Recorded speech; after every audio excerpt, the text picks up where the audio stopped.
प्रिय भक्तजनों, आइए अब सुनते हैं बृहस्पतिवार व्रत विधि एवं कथा। बृहस्पतिवार के व्रत की विधि। बृहस्पतिवार के दिन जो स्त्री पुरुष व्रत करे उसको चाहिए कि वे दिन में एक ही समय भोजन करे, क्योंकि बृहस्पतिश्वर भगवान का इस दिन पूजन होता है। भोजन पीले चने की दाल आदि का करें, परंतु नमक नहीं खावें और पीले वस्त्र पहने। पीले ही फलों का प्रयोग करें। पीले चंदन से पूजन करें। पूजन के बाद प्रेम पूर्वक गुरु महाराज की कथा सुननी चाहिए। इस व्रत को करने से मन की इच्छाएं पूरी होती हैं और बृहस्पति महाराज प्रसन्न होते हैं। धन, पुत्र, विद्या तथा मन वांछित फलों की प्राप्ति होती है। परिवार को सुख तथा शांति मिलती है। इसलिए यह व्रत सर्वश्रेष्ठ है और अति फलदायक सभी स्त्री व पुरुषों के लिए है। इस व्रत में केले का पूजन करना चाहिए। कथा और पूजन के समय मन, क्रम, वचन से शुद्ध होकर जो इच्छा हो बृहस्पति देव से प्रार्थना करनी चाहिए। उसकी इच्छाओं को बृहस्पति देव अवश्य पूर्ण करते हैं, ऐसा मन में दृढ़ विश्वास रखना चाहिए। बृहस्पतिवार की कथा। एक समय की बात है कि भारतवर्ष में एक नरपति राज्य करता था। वह बड़ा ही प्रतापी और दानी था। वह नित्य प्रतिदिन मंदिर में दर्शन करने जाता था। वह ब्राह्मण और गुरु की सेवा किया करता था। उसके दरवाजे से कभी भी कोई निराश होकर नहीं लौटता तथा वह प्रत्येक गुरुवार को व्रत रखता एवं पूजन करता था। हर एक दिन गरीबों की सहायता करता था, परंतु यह सब बातें उसकी रानी को अच्छी नहीं लगती थी। वह ना व्रत करती और ना किसी को एक दमड़ी तक दान में देती थी तथा राजा से भी ऐसा करने को मना किया करती थी। एक समय की बात है कि राजा शिकार खेलने वन को गए थे। घर पर रानी और दासी थी। उस समय गुरु बृहस्पति देव एक साधु का रूप धारण कर राजा के दरवाजे पर भिक्षा मांगने गए तथा भिक्षा मांगी तो रानी कहने लगी, हे साधु महाराज, मैं इस दान और पुण्य से तंग आ गई हूँ। मेरे से तो घर का कार्य ही समाप्त नहीं होता। इस कार्य के लिए तो मेरे पतिदेव ही बहुत हैं। अब आप इस प्रकार की कृपा करें कि यह सब धन नष्ट हो जाए तथा मैं आराम से रह सकूं। साधु बोला, हे देवी, तुम तो बड़ी विचित्र हो। संतान और धन से कोई दुखी नहीं होता, इसको सभी चाहते हैं। पापी भी पुत्र की और धन की इच्छा करता है। अगर आपके पास धन अधिक है तो भूखे मनुष्यों को भोजन कराओ, प्याऊ लगवाओ, ब्राह्मणों को दान दो, धर्मशाला बनवाओ, कुआं, तालाब, बावड़ी, बाग बगीचों आदि का निर्माण कराओ। निर्धन मनुष्यों की कुंवारी कन्याओं का विवाह कराओ और अनेकों यज्ञ आदि धर्म करो। इस प्रकार के कर्मों से आपकी कुल और आपका नाम परलोक में सार्थक हो एवं स्वर्ग की प्राप्ति होगी। मगर वह रानी इन बातों से खुश ना हुई। वह बोली, हे साधु महाराज, मुझे ऐसे धन की भी आवश्यकता नहीं जिसको और मनुष्यों को दान दूं तथा जिसको रखने और उठाने में मेरा सारा समय ही बर्बाद हो जाए। साधु ने कहा, हे देवी, तुम्हारी ऐसी इच्छा है तो ऐसा ही होगा। मैं तुम्हें बताता हूँ, वैसा ही करना। बृहस्पतिवार के दिन घर को गोबर से लीपना, अपने केशों को धोना, केशों को धोते समय स्नान करना, राजा से कहना वह हजामत करवाए, भोजन में मांस मदिरा खाना, कपड़ा धोबी के यहाँ धुलने डालना। इस प्रकार 7 बृहस्पतिवार करने से तुम्हारा सब धन नष्ट हो जाएगा। ऐसा कहकर वह साधु महाराज वहां से अंतर ध्यान हो गए। रानी ने साधु के कहने के अनुसार वैसा ही किया। 3 बृहस्पतिवार ही बीते थे कि उसका समस्त धन नष्ट हो गया और भोजन के लिए दोनों समय तरसने लगे, सांसारिक भोगों से दुखी रहने लगे। तब वह राजा रानी से कहने लगा कि रानी, तुम यहाँ पर रहो, मैं दूसरे देश को जाऊं, क्योंकि यहाँ पर मुझे सभी मनुष्य जानते हैं, इसलिए कोई कार्य भी नहीं कर सकता। देश चोरी परदेश भीख बराबर है। ऐसा कहकर राजा परदेश चला गया। वहां जंगल को जाता और लकड़ी काट कर लाता और शहर में बेचता। इस तरह जीवन व्यतीत करने लगा। इधर राजा के घर रानी और दासी दुखी रहने लगी। किसी दिन भोजन मिलता और किसी दिन जल पीकर ही रह जाती। एक समय रानी और दासी को 7 रोज बिना भोजन के व्यतीत हो गए। तो रानी ने अपनी दासी से कहा, हे दासी, यहाँ पास ही के नगर में मेरी बहन रहती है। वह बड़ी ही धनवान है। तू उसके पास जा और 5 सेर पेझर मांग ला, जिससे कुछ समय के लिए गुजर हो जाएगी। इस प्रकार रानी की आज्ञा मानकर दासी उसकी बहन के पास गई और रानी की बहन उस समय पूजन कर रही थी, क्योंकि उस रोज बृहस्पतिवार था। जब दासी ने रानी की बहन को देखा और उससे बोली, हे रानी, मुझे तुम्हारी बहन ने भेजा है।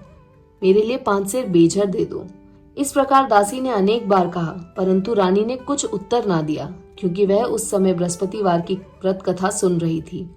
इस प्रकार जब बांदी को किसी प्रकार का उत्तर नहीं मिला तो वह बहुत दुखी हुई एवं क्रोध भी आया और लौटकर अपने गांव आ रानी के पास आकर बोली, हे रानी, तुम्हारी बहन तो बहुत ही बड़ी आदमिन है, वह छोटे मनुष्य से बात भी नहीं करती। इसलिए मैंने उससे कहा तो उसने कोई उत्तर नहीं दिया। मैं वापस चली आई। रानी बोली, हे दासी, इसमें उसका कोई दोष नहीं है। जब बुरे दिन आते हैं तब कोई सहारा नहीं देता। अच्छे बुरे का पता आपत्ति में आकर ही लगता है। जो ईश्वर की इच्छा होगी वही होगा। यह सब हमारे भाग्य का दोष है। इधर उस रानी ने देखा कि मेरी बहन की दासी आई थी, परंतु मैं उससे नहीं बोली। इससे वह बहुत दुखी हुई होगी। यह सोच कथा को सुन और विष्णु भगवान का पूजन समाप्त कर वह रानी बहन के घर चल दी और जाकर अपनी बहन से कहने लगी कि हे बहन, मैं बृहस्पतिवार का व्रत कर रही थी। तुम्हारी दासी गई, परंतु जब तक कथा होती है तब तक ना उठते हैं और ना बोलते हैं, इसलिए मैं ना बोली। कहो दासी, क्यों गई थी? रानी बोली, बहन, हमारे अनाज नहीं था। वैसे तुमसे कोई बात छिपी नहीं है, इस कारण मैंने दासी को तुम्हारे पास 5 सेर बेझर लाने के लिए भेजा था। रानी बोली, बहन देखो, बृहस्पति भगवान मनोकामना पूर्ण करते हैं। देखो, शायद तुम्हारे घर में अनाज रखा हो। इस प्रकार का वचन जब रानी ने सुना तो घर के अंदर गई और वहां उसे एक घड़ा बेझर का मिला। तब तो रानी और बांदी को बहुत खुशी हुई और दासी कहने लगी, हे रानी, देखो, वैसे हमको जब अन्न नहीं मिलता तो हम रोज ही व्रत करते हैं। अगर इनसे व्रत की विधि और कथा पूछ ली जाए तो इसे हम भी किया करें। तब उस रानी ने अपनी बहन से पूछा कि हे बहन, बृहस्पतिवार के व्रत की कथा कैसे है तथा ये व्रत कैसे करना चाहिए? रानी की बहन ने कहा, गुरु के व्रत में चने की दाल मुनक्का से विष्णु भगवान का केले की जड़ में पूजन करें तथा दीपक जलावें, पीला भोजन करें तथा कहानी सुने। इस प्रकार व्रत करने से गुरु भगवान प्रसन्न होते हैं, अन्न पुत्र धन देते हैं, मनोकामना पूर्ण करते हैं। इस प्रकार रानी और दासी दोनों ने निश्चय किया कि बृहस्पति भगवान का पूजन जरूर करेंगे। 7 रोज बाद जब बृहस्पतिवार आया तो उन्होंने व्रत रखा। घुड़साल में जाकर चना गुड़ बीन लाई तथा उसकी दाल से केले की जड़ का तथा विष्णु भगवान का पूजन किया। अब भोजन पीला कहाँ से आए? बेचारी बड़ी दुखी हुई, परंतु उन्होंने व्रत किया था, इस कारण गुरु भगवान प्रसन्न थे। 2 थालों में सुंदर पीला भोजन लेकर आए और दासी को देकर बोले, हे दासी, तुम्हारे और रानी के लिए भोजन है, तुम दोनों करना। दासी भोजन पाकर बड़ी प्रसन्न हुई और रानी से बोली, चलो रानी जी, भोजन कर लो। रानी को इस विषय में कुछ पता नहीं था, इसलिए वह दासी से बोली, तू ही भोजन कर, क्योंकि तू हमारी व्यर्थ में हंसी उड़ाती है। दासी बोली, एक महात्मा भोजन दे गए हैं। रानी कहने लगी, वह भोजन तेरे लिए ही दे गए हैं, तू ही भोजन कर। दासी ने कहा, वह महात्मा हम दोनों को 2 थालों में भोजन दे गए हैं, इसलिए हम और तुम दोनों ही साथ साथ भोजन करेंगी। इस प्रकार रानी और बांदी दोनों ने गुरु भगवान को नमस्कार कर भोजन प्रारंभ किया तथा अब वह प्रत्येक बृहस्पतिवार को गुरु भगवान का व्रत और विष्णु पूजन करने लगी। बृहस्पति भगवान की कृपा से फिर रानी और दासी के पास धन हो गया। रानी फिर उसी प्रकार आलस्य करने लगी। तब दासी बोली, देखो रानी, तुम पहले इस प्रकार आलस्य करती थी, तुम्हें धन रखने में कष्ट होता था, इस कारण सभी धन नष्ट हो गया। अब गुरु भगवान की कृपा से धन मिला है तो फिर तुम्हें आलस्य होता है। बड़ी मुसीबतों के बाद हमने ये धन पाया है, इसलिए हमें दान पुण्य करना चाहिए तथा भूखे मनुष्यों को भोजन कराना चाहिए।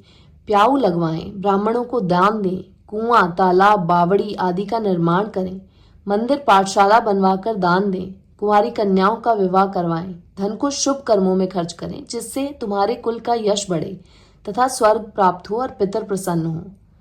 तब रानी ने इसी प्रकार कर्म करने प्रारंभ किए तो काफी यश फैलने लगा।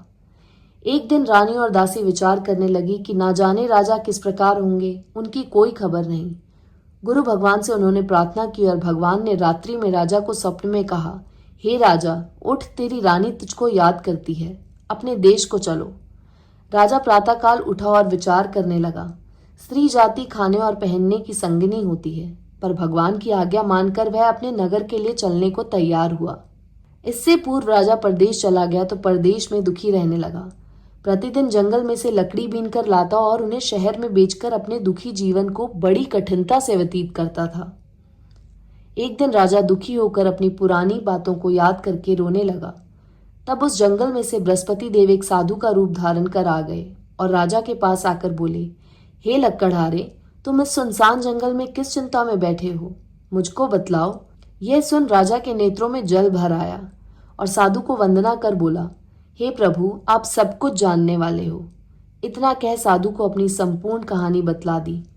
महात्मा दयालु होते हैं। उससे बोले, हे राजा, तुम्हारी स्त्री ने बृहस्पति देव का अपमान किया था, जिस कारण तुम्हारी ये दशा हुई। अब तुम किसी प्रकार की चिंता मत करो, भगवान तुम्हें पहले से अधिक धनवान करेंगे। देखो, तुम्हारी स्त्री ने भी बृहस्पतिवार का व्रत प्रारंभ कर दिया है और तुम मेरा कहना मानकर बृहस्पतिवार को व्रत करके चने की दाल गुड़ जल के लोटे में डालकर केले का पूजन करो, फिर कथा सुनो। भगवान तेरी सभी मनोकामनाओं को पूर्ण करेंगे। साधु को प्रसन्न देखकर राजा बोला, हे प्रभु, मुझे लकड़ी बेचकर इतना पैसा नहीं मिलता जिससे भोजन करने के उपरांत कुछ बचा सकूं। मैंने रात्रि में अपनी रानी को व्याकुल देखा है। मेरे पास कुछ भी नहीं जिससे उसकी खबर मंगा सकूं। और फिर कौन सी कहानी कहूं, यह मुझको कुछ भी मालूम नहीं है।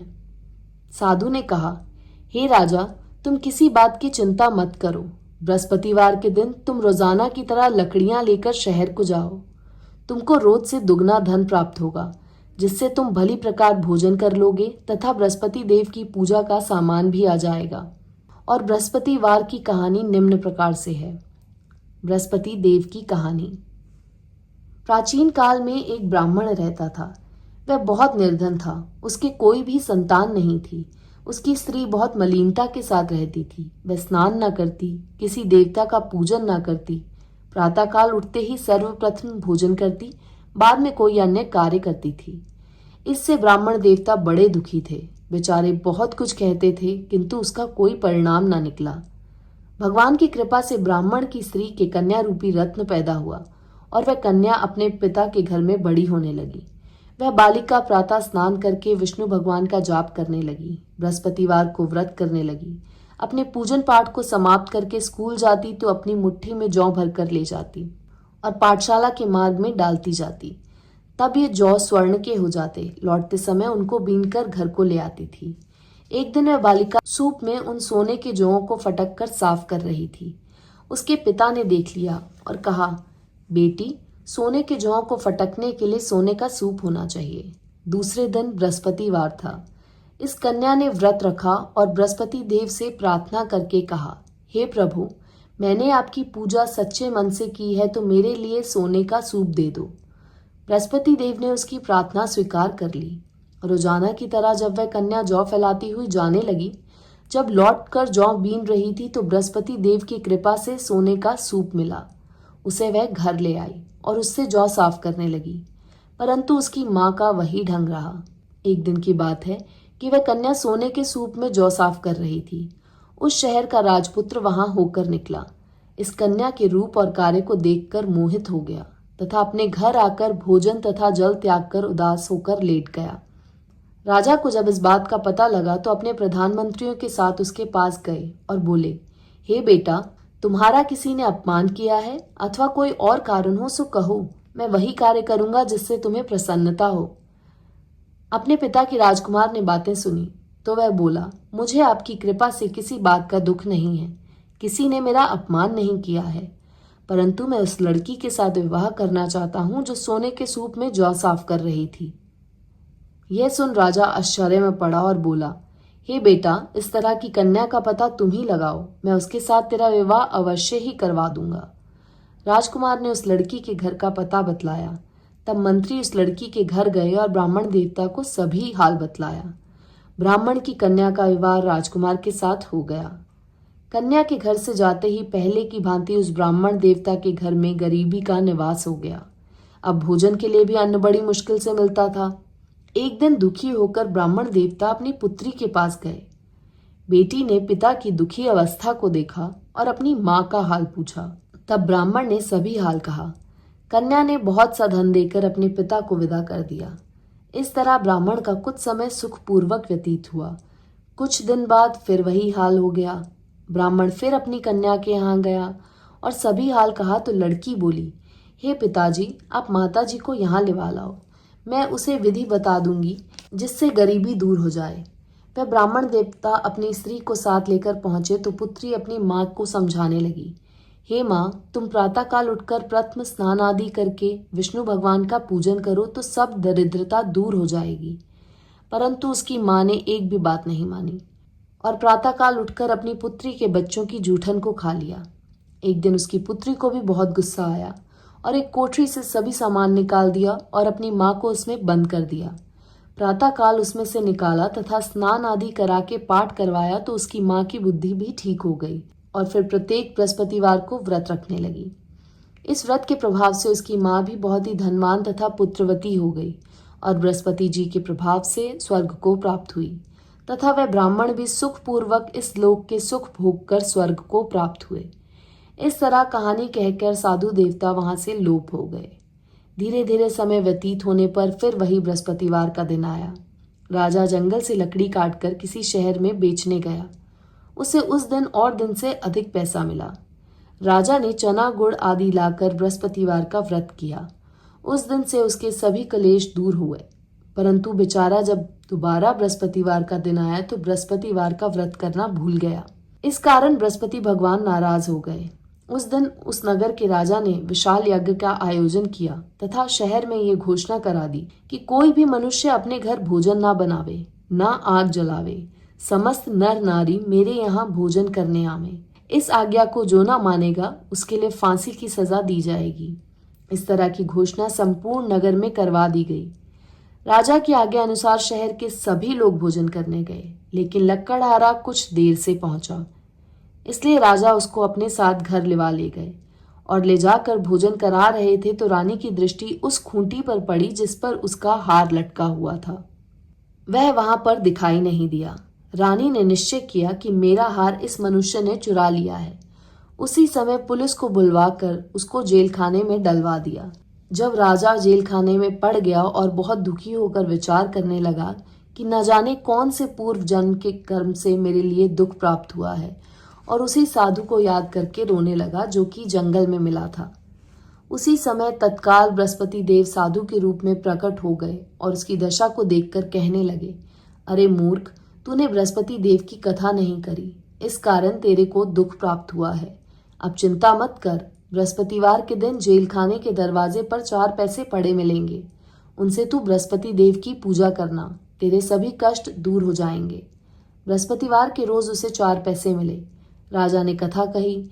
उसी रात्रि को बृहस्पति देव ने उस नगर के राजा के स्वप्न में कहा, हे राजा, तुमने जिस आदमी को जेल खाने में बंद कर दिया है वह निर्दोष है, वह राजा है, उसे छोड़ देना। रानी का हार उसी खूंटी पर लटका हुआ है। अगर तू ऐसा नहीं करेगा तो मैं तेरे राज्य को नष्ट कर दूंगा। इस तरह के रात्रि स्वप्न को देख राजा प्रातःकाल उठा और खूंटी पर हार देखकर लक्कड़हारे को बुलाकर क्षमा मांगी तथा राजा को योग्य सुंदर वस्त्र आभूषण देकर विदा किया तथा गुरुदेव की आज्ञा अनुसार राजा अपने नगर को चल दिया। राजा जब नगर के निकट पहुंचा तो उसे बड़ा आश्चर्य हुआ। नगर में पहले से अधिक बाग, तालाब और कुएं तथा बहुत सी धर्मशाला, मंदिर आदि बन गए थे। राजा ने पूछा, ये किसका बाग और धर्मशाला है? तब नगर के सब लोग कहने लगे, यह सब रानी और बांदी के हैं। राजा को आश्चर्य हुआ और गुस्सा भी आया। जब रानी ने यह खबर सुनी कि राजा आ रहे हैं तो उसने बांदी से कहा कि हे दासी, देख राजा हमको कितनी बुरी हालत में छोड़ गए थे, वह हमारी ऐसी हालत देखकर लौट ना जाएं, इसलिए तू दरवाजे पर खड़ी हो जा। आज्ञा अनुसार दासी दरवाजे पर खड़ी हो गई और राजा आए तो उन्हें अपने साथ लिवा लाई। तब राजा ने क्रोध करके अपनी तलवार निकाली और पूछने लगे, यह बताओ कि ये धन तुम्हें कैसे प्राप्त हुआ? तब उन्होंने कहा, हमें ये सब धन बृहस्पति देव के इस व्रत के प्रभाव से प्राप्त हुआ है। राजा ने निश्चय किया कि 7 रोज बाद तो सभी बृहस्पति देव का पूजन करते हैं, परंतु मैं रोजाना दिन में 3 बारी कहानी कहा करूंगा तथा रोज व्रत किया करूंगा। अब हर समय राजा के दुपट्टे में चने की दाल बंधी रहती तथा दिन में 3 बारी कहानी कहता। एक रोज राजा ने विचार किया कि चलो अपनी बहन के यहाँ हो आवें। इस तरह निश्चय कर राजा घोड़े पर सवार हो अपनी बहन के यहाँ को चलने लगा। मार्ग में उसने देखा कि कुछ आदमी एक मुर्दे को लिए जा रहे हैं। उन्हें रोककर राजा कहने लगा, अरे भाइयों, मेरी बृहस्पतिवार की कहानी सुन लो। वह बोले, लो हमारा तो आदमी मर गया है, इसको अपनी कथा की पड़ी है। परंतु कुछ आदमी बोले, अच्छा कहो, हम तुम्हारी कथा भी सुनेंगे। राजा ने दाल निकाली और जब कथा आधी हुई कि मुर्दा हिलने लग गया और जब कथा समाप्त हो गई तो राम राम करके वह मनुष्य खड़ा हो गया।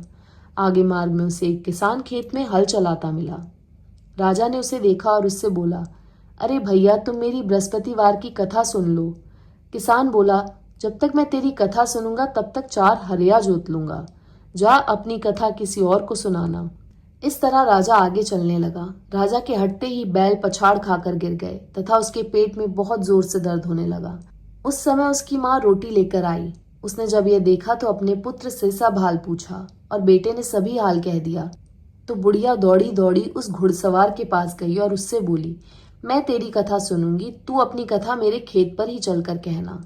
राजा ने बुढ़िया के खेत पर जाकर कथा कही, जिसके सुनते ही वह बैल खड़े हो गए तथा किसान के पेट का दर्द बंद हो गया। राजा अपनी बहन के यहाँ पहुंच गया। बहन ने भाई की खूब मेहमानी की। दूसरे रोज प्रातःकाल राजा जगा तो देखने लगा कि सब लोग भोजन कर रहे हैं।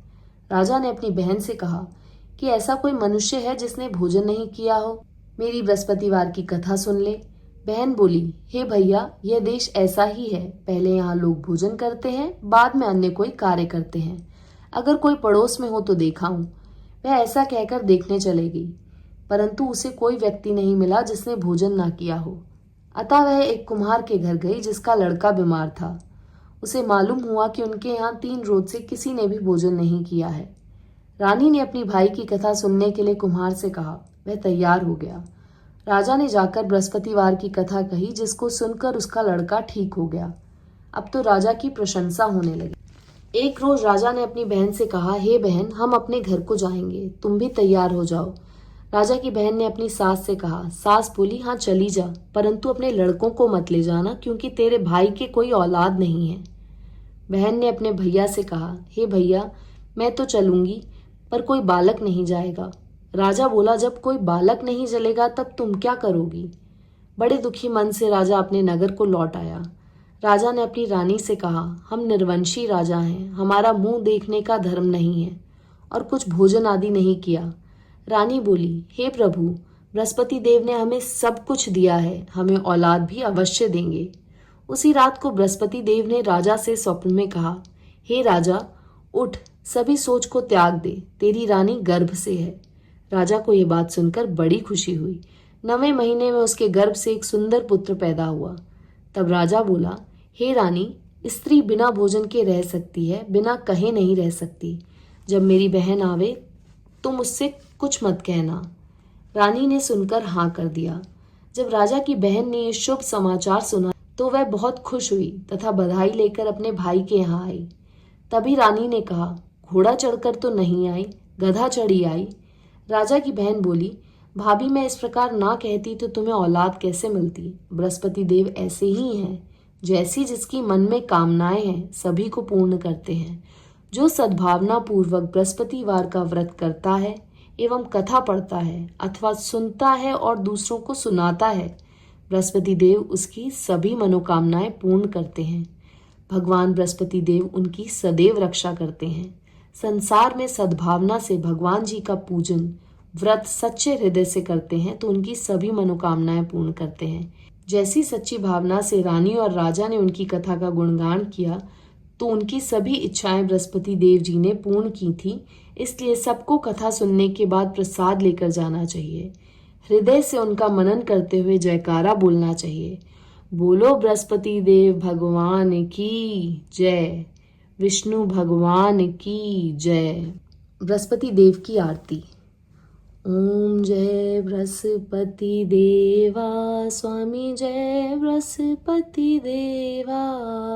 छिन छिन भोग लगाऊं, छिन छिन भोग लगाऊं, कदली फल मेवा। ओम जय बृहस्पति देवा। तुम पूरण परमात्मा, तुम अंतर्यामी, स्वामी तुम अंतर्यामी।